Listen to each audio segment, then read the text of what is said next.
um, however we conceive of the unseen, whether for you that is connecting to your somatic intelligence, which can't be seen, but can definitely be felt, or whether for you that is spacious awareness, or God, or an ancestor, or simply like an experience that we feel but have not put into words yet. So that moment when she says, poetry is the way we help give name to the nameless so it can be thought. That's what this workshop and the series are all about, is that process of getting quiet and shifting from an active dimension in ourselves to a very receptive part of us that can get so sensitive that we can actually begin to find words for what cannot be put into words. It's like an impossibility. Poetry is an impossibility. That's the thing that is so not frustrating, but life-giving to me. I think that's why it's a lifelong practice, is that it's a constant failure. It's like, who, I think it was Samuel Beckett said, fail better, fail better. It's these experiences that, we can't possibly pin down in language, but it's really important to try. And sometimes we can get really close by either directly describing or coming up with a metaphor that rings just right. And I know that when I read a poem from someone else that captures something that I know, but I didn't know that I know, and then they evoke it, they don't tell me, but they evoke it or transmit it, and maybe also tell, I'm so grateful. It's like, yes, thank you for doing that work. It's not very validated, at least in the cultures I've grown up in. But I'm more grateful for people doing that work than most other forms, because there are times in my life when poems have literally saved me at the level of soul and heart. So I just want to offer, before I read a poem, the thing from Audre Lorde was about poetry, but I want to read you a poem before we meditate and we write. But I just wanted to offer you, in case it's useful, I was talking about like writing from the source, and how do we do that?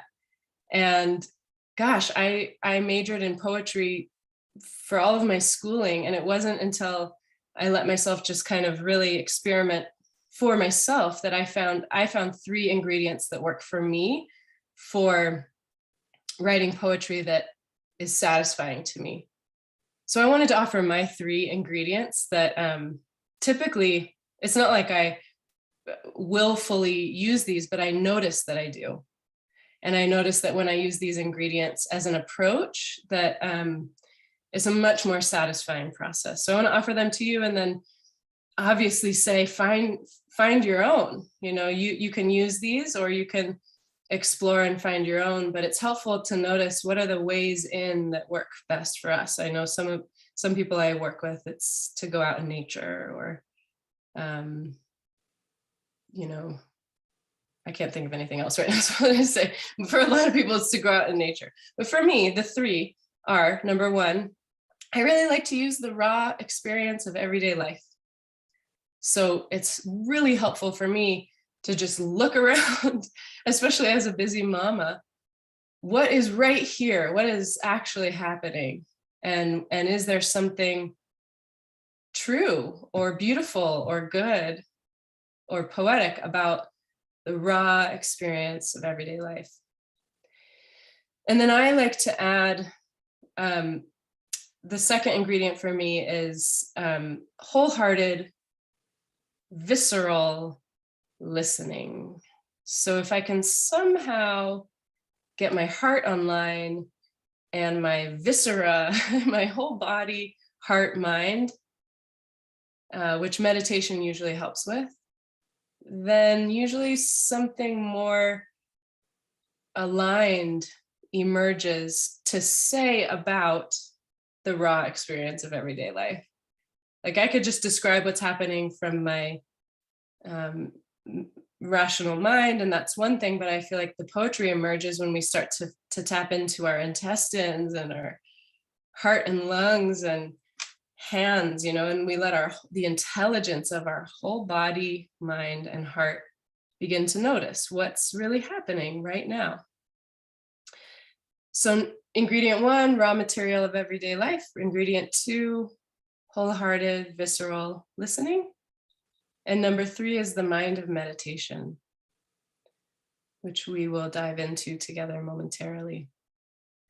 The mind of meditation, I feel like I shouldn't say anything about it because it's, what is there to say? It's silence itself. It's receptivity itself.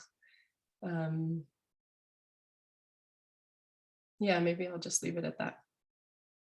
But if I somehow include, and again, it's not a mechanical thing, like I'm going to notice what's happening and use my viscera, but like if I just kind of hold those lightly in my awareness, and if I'm going to write or intending to write, include all those levels of being human, it's really fun, and something surprising often comes out.